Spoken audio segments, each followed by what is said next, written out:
Welcome. You are listening to Matriarch Alchemy. Today we're discussing love and how to find healthy relationships and why we think what love is.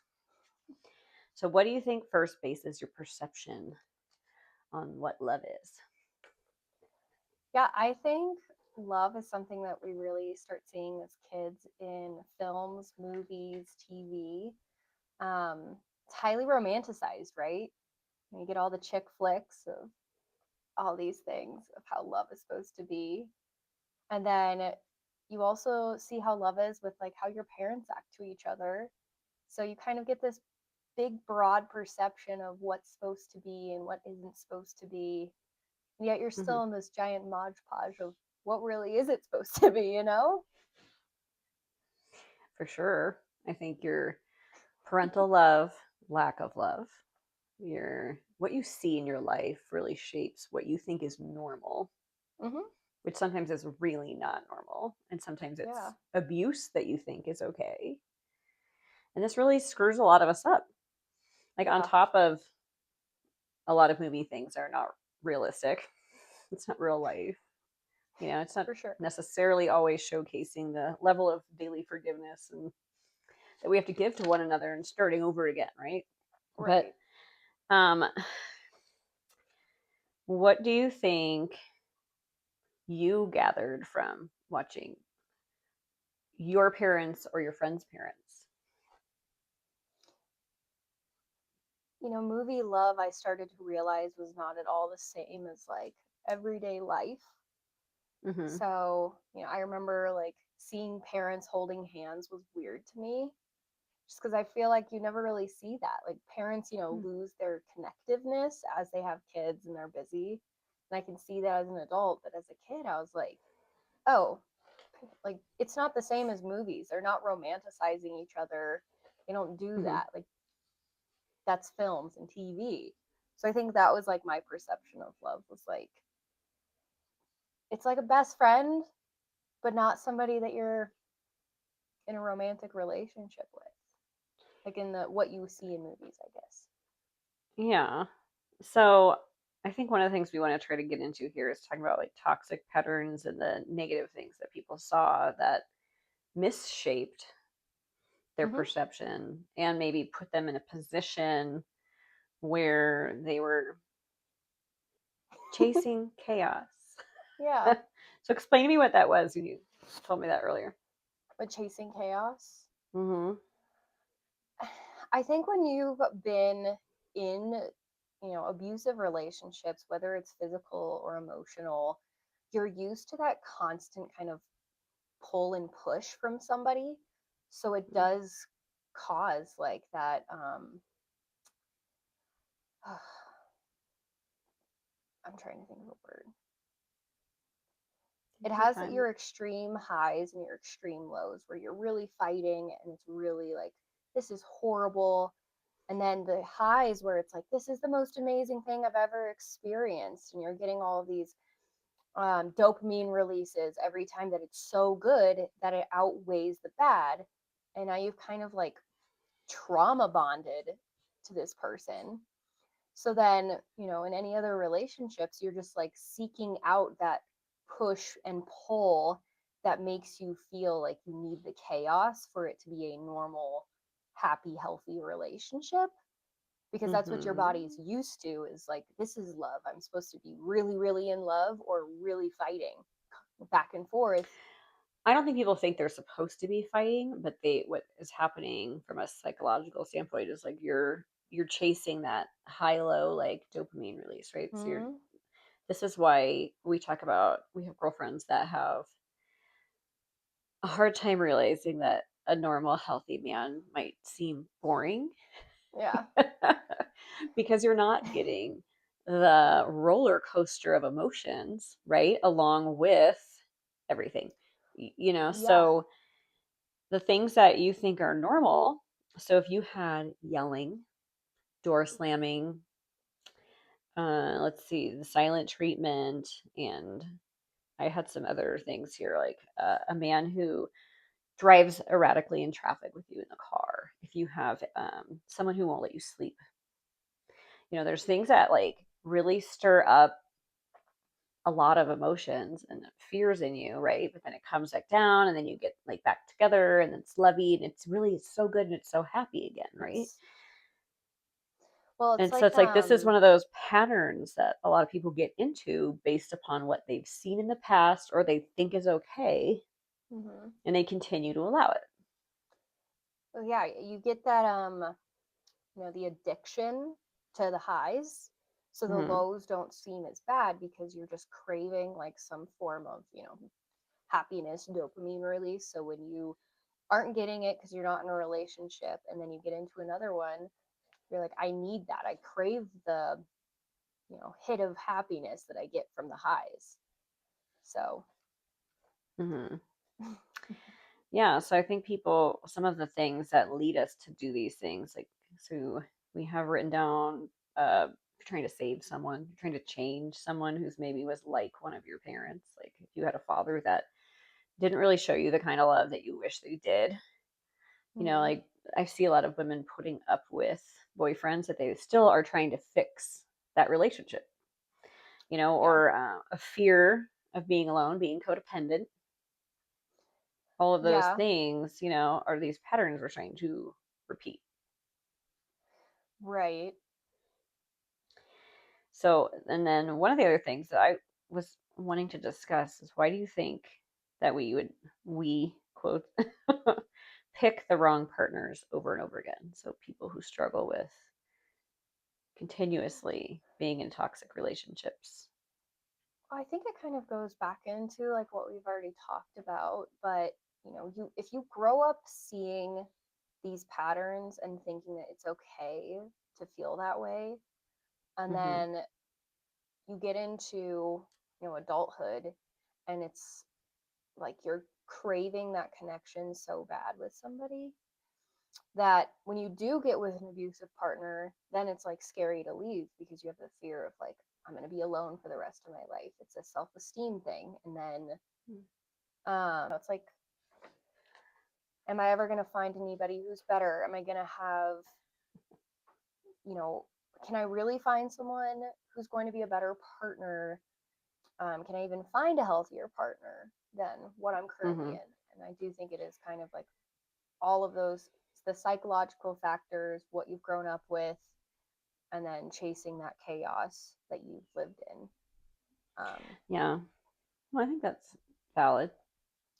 I Yeah, do but a think lot of, that women think that they're putting in the effort, you're putting in the work, and that you can change it, right? mm-hmm, So that if you're working, but then what happens is sometimes you're the only person working, and then things aren't going to change. yeah, Like, no matter how hard you try, especially if you have an avoidant partner who, oh, we don't have time to talk right now. We'll talk about this later. I can't believe you're bringing this up right now. or you're bringing it And up then it never gets again. resolved, Yeah, right? So there's that. There's people who stonewall. They're not going to talk to you for days till they weeks, think, oh, yeah. maybe you'll just sort of simmer and Or you'll forget about it'll it. go away. It'll go away. She'll just let it go.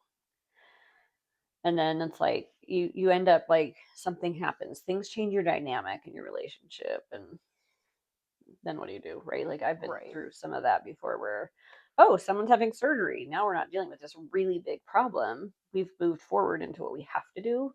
So like whatever's right. happening in life sometimes still has to keep going. And we just avoid the problem. Yeah, Yeah. So I definitely see a lot of that, like people just not acknowledging their own shortcomings,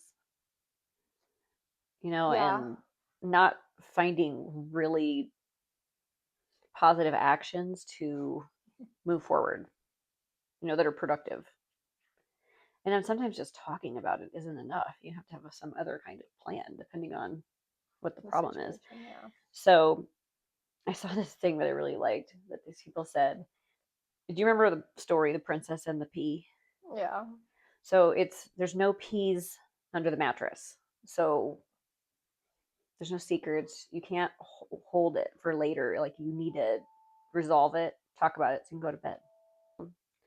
I was listening to this men's coach, and I had something, mm, and it was interesting because he talks about I think he likes to tell women about what's in a man's mind. Like that was his Right. shtick on he was on TikTok, and he's like, men don't change.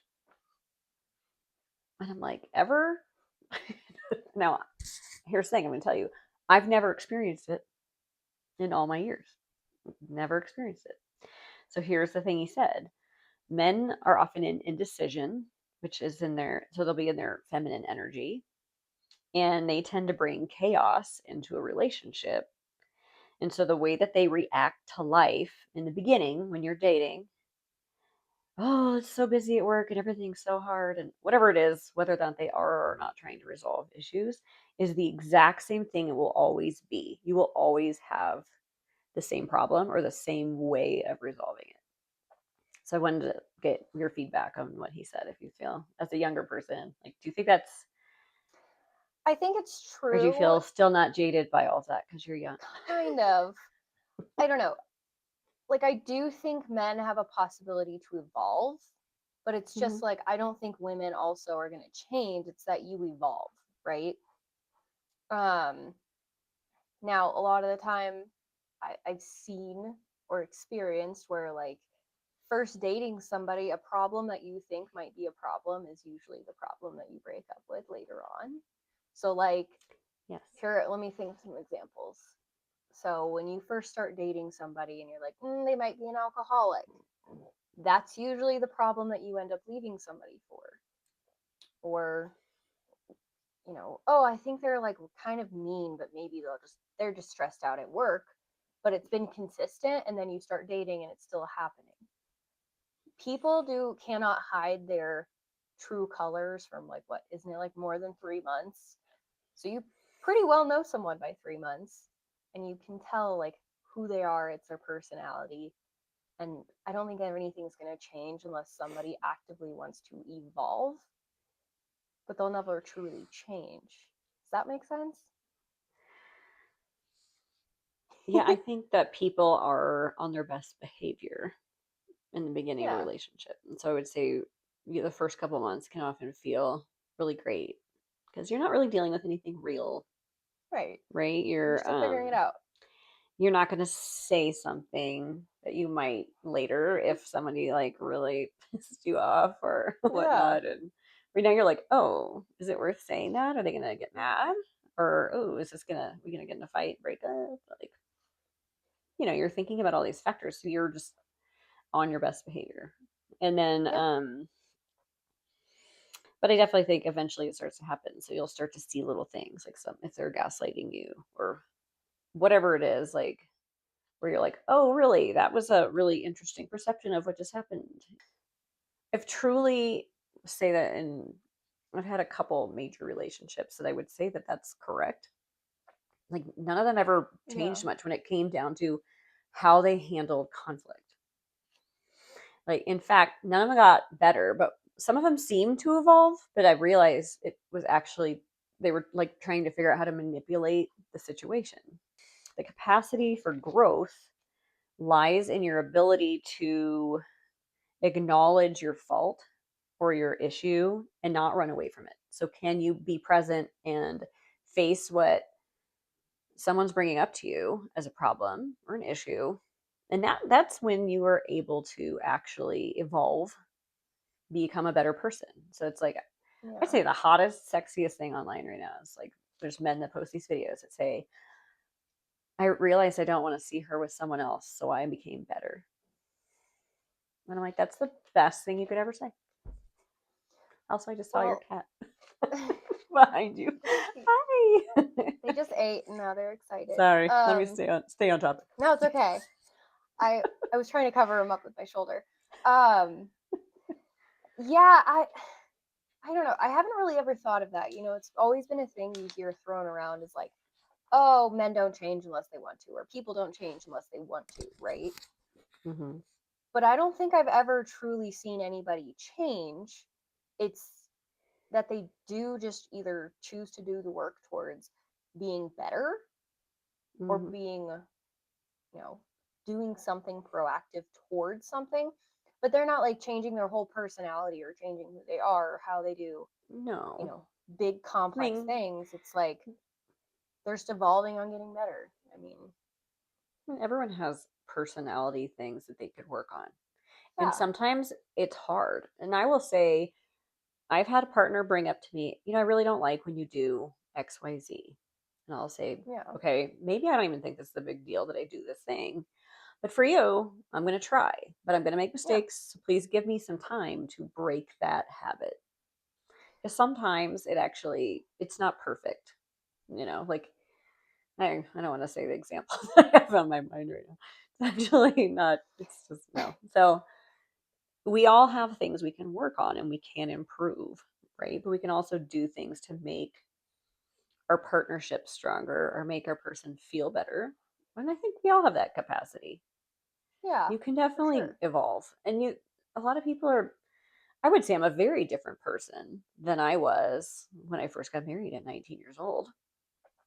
I've evolved a lot. I've learned a lot, I can believe that's So crazy. there's always growth in your lifetime that comes with age.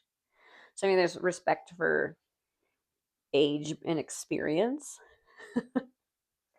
but I Yeah. know of some older people that are still horrible at relationships. So it's are you willing to sit with your demons, and are you Well, willing to set hard boundaries and not allow stuff is really serious, right? I feel like a lot of people's biggest thing for not leaving relationships that are harmful, though, is like the fear of being alone, whether that's just being alone from out of a relationship or it's just Mm-hmm. being alone with yourself. Hmm. So I do think a lot of people try to stay so busy that they can't be alone with their own thoughts. And Do I that's what I think so? really think. Huh? Mm. And if you're asking me, Well, I sorry. was saying I feel like what I've seen is a lot of people who are, let's say relationship hopping, or I'm like, I can pick out what's going on there, but the fear of Yeah. being alone outweighs, change or evolution Mm-hmm. and being alone with their own thoughts. I think well, for sure with younger people, you see a lot more of these specific actions, right? Yeah. When I would say, as you get older, you're spending time with different kinds of people. People are more established in their careers. You're starting to have a little more knowledge about more factors in your life. So I wouldn't say that all of that is as intense, Hmm. but it is for certain people. It's not like it goes away 100% for everyone, but I would say that's not such a big thing that I see with like healthy, I mean, there's still like great, healthy, emotionally mature people that you don't Yeah. see some of these things with. But everybody has their issues. Every relationship has its own challenges and what they're going through behind closed doors. And it's good to keep it there. Your relationship doesn't have to be out on your Broadcasted. social media. You don't have to tell all No. your girlfriends that you had an argument with your husband. Like, unless it's, I mean, there's some things you can talk about with someone really close to you, but for the most part, I think people need to keep more to themselves. Like, you don't need to call a friend or text a friend. Oh my gosh, my husband won't take out the trash. Oh, my husband did this. He texted a girl from work. Those things are not always things that you need to make public because once you make people feel a certain way about your partner, they're not going to forgive and move on as fast and easily as you might. Yeah, I think that is And then you're something like, oh, that I wish I hadn't said that. a lot of people don't think about, especially like I know us women, we love to chit chat and yip yap and, you know, spill the tea. But I do think that is something that can kind of taint the pool because everyone Hmm. has relationship issues. I'm not saying, don't tell your friends if you're having actual like bad problems that you need help, great, tell your friends. But like all the minuscule things that are going to make your friends or family think of your partner differently, Yeah. that might be something to keep to yourself if it's like I'm just annoyed because, this mundane thing that really doesn't mean anything Well, is annoying that's me. vice versa. That's Yeah. men and women. I mean, Yeah. do you want someone to know about every little thing you did wrong? And Yeah. there's a place and a time to be able to share those things. Or if you're having abuse and you're trying to figure out how to get out, by all means, go Yeah, get support. please tell your friends. I'm just saying like You the know, mundane call a things. person you know will believe you, will help you, Yeah. and you have to realize like what your personal perception is of what's love and building that more appropriately. And some people don't realize what they don't know until later in life because they had a rough childhood or maybe they had neglect in their home. And that leads Yeah. us to doing a lot of things. Well, that was Is there any something other that, trauma things you want to talk about, or do you want to talk about well, I good kind of wanted to things? talk about, like from a parental perspective of how you are showing love to your kids, and not like to Mm-hmm. them specifically either, but like what are you modeling to your kids on what love is and how it should be. Mm-hmm. Because I mean, I don't think people are thinking about their kids are watching everything that they do. So, if they think it's normal for dad to yell at mom and throw stuff and hit stuff, like you're teaching your sons that that's how they're supposed to treat women, or that you're Yeah, teaching your daughter that that's how men treat women. So it's I definitely that was something I possible. wanted to. Hopefully, I know there are still some people out there realize, like, oh my gosh, I never want it like that. And they do learn to be the opposite. I do But a lot think of times so, you do but see that pattern. You do. Like people screaming at each other when they argue and fight.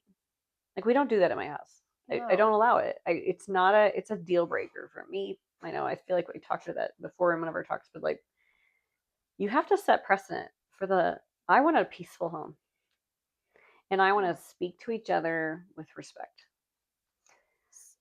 What do I don't you want to be feel yelled at. like? I lived in trauma in my childhood with a violent sibling and I don't like men getting Okay, elevated. I don't like people yelling at me and slamming stuff. No, he would overturn furniture and chase me down and try to beat the shit out of me. well, Yeah, I what shouldn't do say that word. you think? Um, like, what is a healthy relationship now that we've been through everything?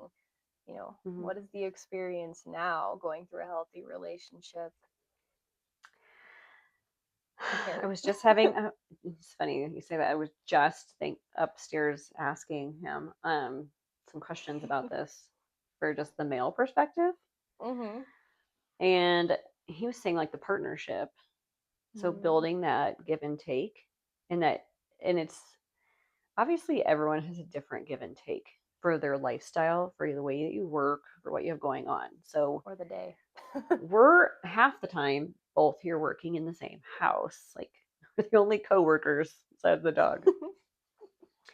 And if I'm available, I might make him lunch or, like let's do this, let's do that. But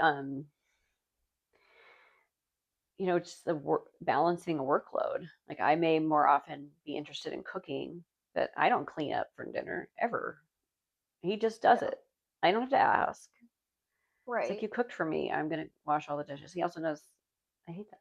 So well, so anyway, it's just building that and then peaceful resolution, being there for each other.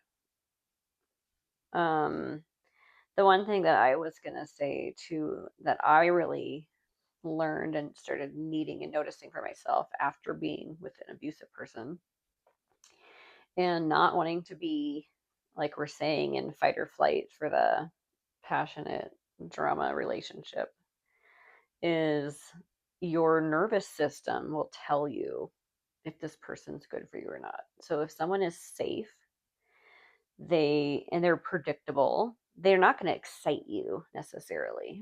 I mean, there's some different fun in the beginning relationship, but like you're going to feel relaxed. And when you're with them, that your heart rate will slow down. And this is why they talk about people sleep so good when they're like sleeping with the person they love. Like when someone's your home and they're your peace, like it's just sleepy and good and calm. Like that you have to realize like that's what it's supposed to feel like. Yeah. If you need a passion and your heart fluttering, like you're probably looking for something else. Like I don't need to where I can't even sit on the couch. watch TV show because I'm so excited to be sitting by you. No, it's more like I'm gonna fall asleep with my feet on your lap. We're playing on our phones, and it's just so peaceful. A person that's predictable. So the other thing that's really important is how they handle conflict, right? So you want a person that helps repair instead of running away when something goes wrong. This means they're not going to try to break up with you every time there's a teeny tiny conflict or a misunderstanding. Yeah.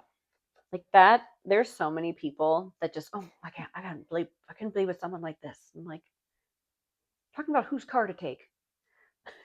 It's not important. Like everything shouldn't constitute a breakup, right? No. And then, so if they want to repair instead of running away, that's like essentially that quality you're looking for in a person. They want to fix it. They want to do right by you. It's the partner and you who want to build together Mm-hmm. things. Mm-hmm. Whether it is like fixing things that you both have dealt with and like, okay, what triggers you? How can I be better at that? And vice versa. But also like Yeah. you do have a mutual respect for each other and everything that you're doing. Um, Mm-hmm. and like you said, it having a peaceful home. My partner always says like, I'm late for home after work because it's time for me to go and have my peace. It always makes me Oh, laugh, but like it is the moment you walk in the door, it's just like like that's it. I don't need yeah. That's what it what should am I gonna feel what am I like. gonna come home to? What's my day gonna be like? It's oh hey, I'm home. Like every all of Yeah. my worries just left at the door. You hang them up on the tree outside. All of your work, Mm-hmm. all of your school, whatever you're doing, you leave it outside. Come back the next day. If it's still worrying you, take it with you. If it's not there anymore. Like that's what I Right. think like a peaceful household is. And having Yeah. I mean, and I've lived in that where there's a house where I started to dread my partner coming home yeah, because I knew that the peace and the discomfort in the house it shifted when he would come in. So when you have an alcoholic, even if they're not yelling, they're not doing anything, just he no. might just go and just fall asleep in a chair. But the feeling in the house was icky. Do you remember? I was gonna say I remember like after I moved out, and it was weird Mm-hmm. because every day at that same time that he would usually come home from work, I'm in my own apartment. He's not coming here, and I remember like feeling Mm-hmm. like, why am I so anxious? And now realizing it was because my body was anticipating what could Mm-hmm. happen. But I remember the one of the first times after like you know letting my body settle and the anxiety and stress. The first day sitting on my couch and going, this is the weirdest feeling of like peace. Like, and my body felt just so like relaxed and at 5 o'clock at night. I was like, oh, this is what you're supposed to feel like when you're at home. I So know, like wanting to get up and go give someone a hug when they come in and greet them, and but just like, yay, I'm so excited that you're back and we're gonna just hang out together.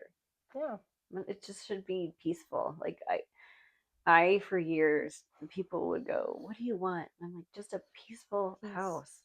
I want That's a it. peaceful house." I mean, Well, it's invaluable. I also think like being able to have your own independence, like from each other in your own lives, and not having like, he's not, oh my gosh, I don't know why you're going and doing this. Like, why do you have to leave the house? Like, I have my own hobbies, you have yours. Like, I Hmm. think that is peace too. Like, we can sit in the same room and do our own things, but like, that is Yeah, peace. I'm not trying to change what still you like. You're not trying to change me, but we right. can just coexist in Well, peace. and there's safety and understanding that people can go do their own pastimes. Like we're not always interested in all the exact same things, But then you go out in the world and come back and tell me stories about your day, right? Like Yeah. if you're together every minute of every day, what are you going to talk about? That is one. Disappoint. You're just Yeah. staring at each other. And that might be something that like I would say is very common, like especially when I was like in high school or like Hmm. fresh out of high school. Relationships at that age, just like you had to constantly be texting over and over. I'm like, how's your day? What are you doing? What's going on? Now what? Like, okay, now we get together and you have nothing to talk about because I already know everything that happened. Like, I love that my partner does, and I can't really talk much on the phone during the day. And so when he comes home, we have so much to talk about and discuss, like about his day or mine. Like, Hmm. that just, I don't need the constant reassurance that you're still alive every 5 minutes. I don't know. Well, yeah, there's something weird about needing excessive contact all day long, but also, I mean, checking in and having fun conversations is Yeah, actually cute and it's fine. I remember right. I dated someone who was like texting me nonstop all day, and I'm thinking, do you not have a job? What are you doing? Yeah, I mean, there's a I difference mean, between just sometimes you checking need a in little, or like, hey, I thought of you. This made me yeah, laugh today. But yeah, or yeah, like stirring up the passion for when they get home. Like there's all kinds of cute things you could do. This is Valentine's Day. I mean, there are Send me other that. things I'm gonna, you know what I'm too. gonna do to you when you come home? Should we do a Oh, an intimacy coach? An intimacy mom, coach episode. mom. Nope. I mean, I wouldn't know. I didn't do any of that. La la la la.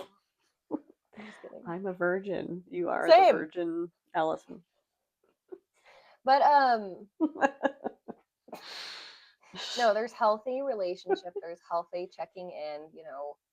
Calling to check in or say hi, like fine, but we don't need to talk every minute of the day or talk for hours on end or fall asleep on the phone together. It's just getting weird. Well, some no. I think some people when they're young and it's new, and you really love that. You want to be together every second. I mean, I get that. I don't know. Yeah, We're but I talking do about like think a lot of the marriage and people that I'm more talking about is it's like a trauma thing where you're worried they're gonna go and like cheat on you, so you have to sleep on the phone together. Kind you of, have to sleep on the phone together all night long. yeah, like on Oh God. FaceTime so they can see you. That's some things that I've heard of like other relationships. And I'm like, just because and then your phone literally shut off and lost battery and he panicked and thought you were cheating on him for God. 5 minutes. Yes, I woke up at 4 a.m. Turned my phone off. I don't know. Those are things that What? I don't find that's like These are what young 100% people are healthy. doing. I don't know. I've never. I mean, I remember like in high school dating a guy, and we would be on the phone together so long we'd falling asleep on the phone, but like have run out of stuff to say. Yeah, I mean, there's a That's the difference when only it's time I like remember new doing and that. you want to talk on the phone or you're long distance, but like I think there's a point where it's like we have to be on the phone because I need to know who you're talking to or what you're doing. Then it gets weird. That's Okay. all I was trying to say. Interesting. What about how do you as someone like when you were dating, how do you eliminate people that feel like they don't have those positive traits, that they seem like they're going to be a toxic partner if you're on going in on dates when you're single and you're your age now? How do Mm-hmm. girls decipher and like quickly eliminate some of those people? I mean, I do think it is a lot harder because people can hide so much more on like dating apps and all that, right? But I do think it is like the effort someone's trying to put into like getting to know you and not because if you're looking for a relationship, you want effort. You want somebody who's trying but not overly love bombing you, right? Because Mm-hmm. what men will do is be like, "Oh my god, you're so amazing. And let me take you on a date. Let me take you on a date." And you're just like, "Okay, you're aggressive in my face." And I do think people like like you like the attention, I don't but know if that means that they're bad though from that. I think I mean, like you there is go a out difference on a date between or two dates with a new person. How do you know? But like just I I think guess you're yeah, looking you're for feeling like out vibes from different how do people, but they like how they talk about if they're talking about their last relationship, if they do end up like, yeah, I've been single for this long and my ex was crazy. It's like, okay, why were Well, they crazy to you? Or how did you make them how did you make crazy? them That's what crazy? I want to ask.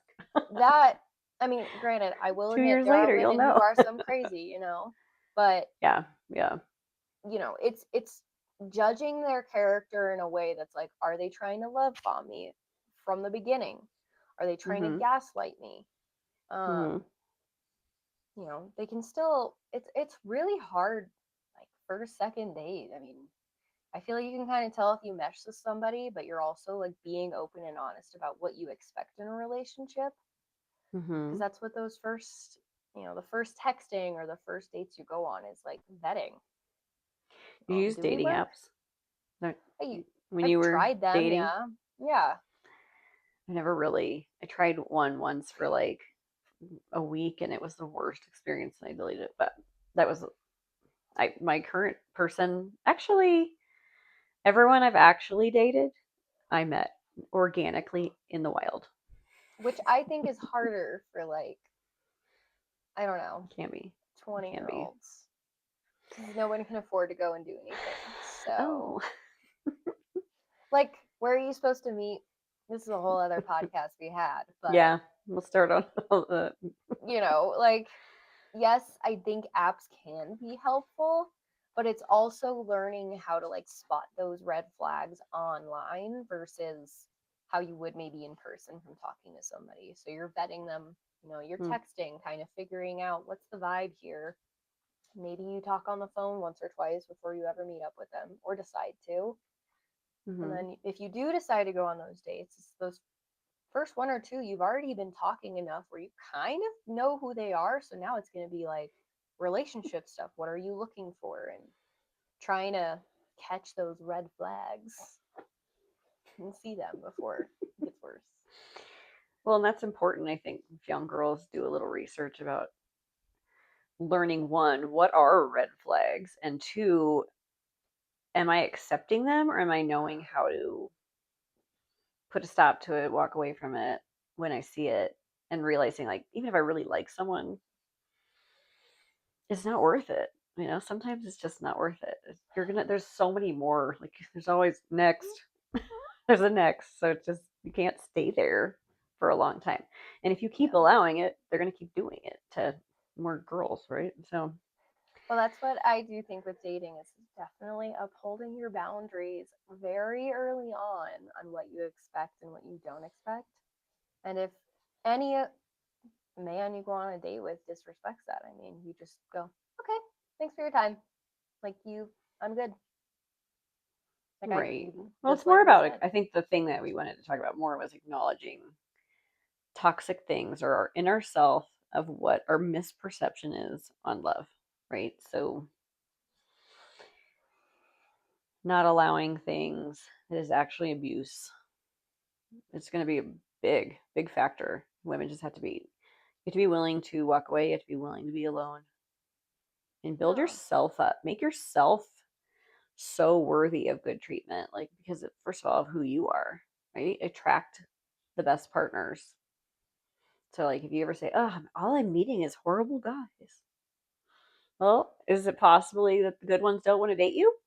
Why is that? Like, sometimes you have to ask yourself, am I a catch?